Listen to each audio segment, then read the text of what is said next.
O Alexandre chama a atenção para a justificativa que o ministro Alexandre de Moraes usou para levantar o sigilo desse vídeo, desse encontro que foi realizado em julho de 2022.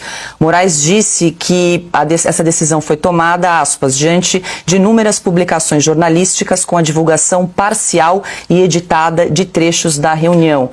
E aí até o Alexandre, o nosso Alexandre aqui, Garcia, fez remissão às imagens do aeroporto de Roma, que até hoje não foram liberadas. Faz sentido aí para você essa decisão do ministro Alexandre de Moraes de liberar esse vídeo nesse momento, hoje, logo depois da operação da Polícia Federal de ontem, Piotr? Eu primeiro preciso ficar com o Alexandre Garcia aqui. Se o argumento para liberar esse vídeo do ministro Alexandre de Moraes, aliás, é o próprio ministro, que também se diz vítima de uma série de coisas nessa questão do que ele chama de golpe. Ele também se diz vítima no caso do aeroporto de Roma. Se o argumento para liberar esse vídeo é esse, então tem que liberar o de Roma. Mas aí eu estaria pedindo para ver coerência. E coerência é o que a gente não está vendo há muito tempo. Mas enfim, a denúncia da incoerência está latente. Interessante, né, que ele libera esse vídeo. E, do ponto de vista, para quem for fazer um julgamento justo e sério, não vai ver nada, como o Alexandre já fez menção aqui, com muita propriedade, coisas que o Bolsonaro já não tinha dito publicamente. Não apenas uma vez, mais que uma vez. E todas as preocupações. Eu me lembro de golpe em que você prende golpistas porque eles não conseguem fazer o trabalho e estabelecer o comando, e aí a outra força de contenção vai lá, é superior e prende. Mas o golpe foi dado. São militares que são vencidos por outros militares. Normalmente assim. Nada disso aconteceu. Não houve este golpe.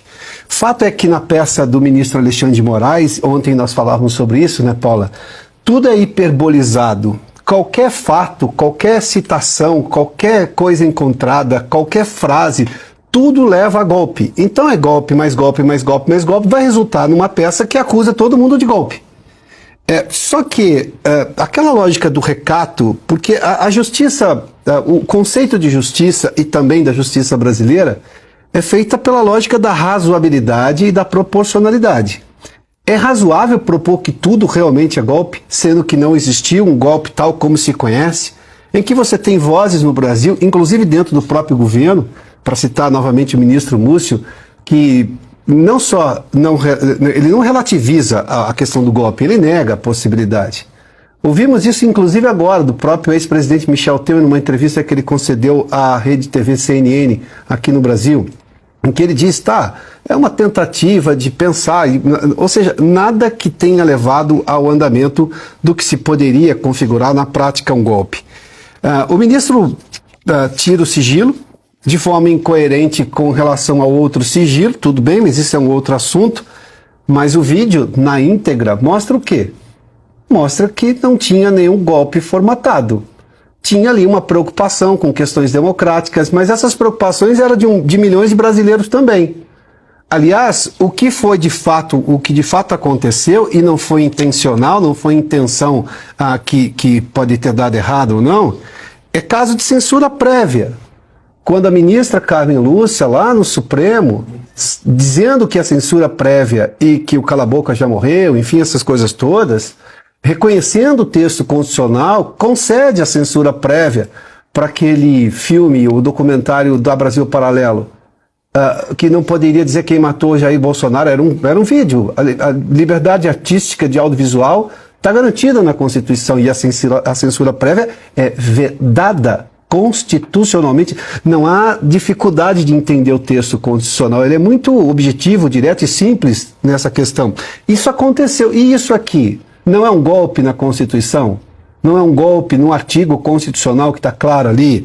Ou, por exemplo, quando o presidente Lula falava do exército de Stedley, acho que a última vez que ele falou disso foi em 2015, mas voltou a falar em 2022, o exército do Stedley, que está se referindo ao MST, comete crimes ao invadir propriedade privada, ao invadir patrimônio público e depredar patrimônio público, como aconteceu lá naquela unidade da Embrapa, a Embrapa, que é a razão pela qual nós somos hoje gigantes no agronegócio. Isso se deve à Embrapa, criada nos governos militares, e que fez a soja ser plantada no Centro-Oeste.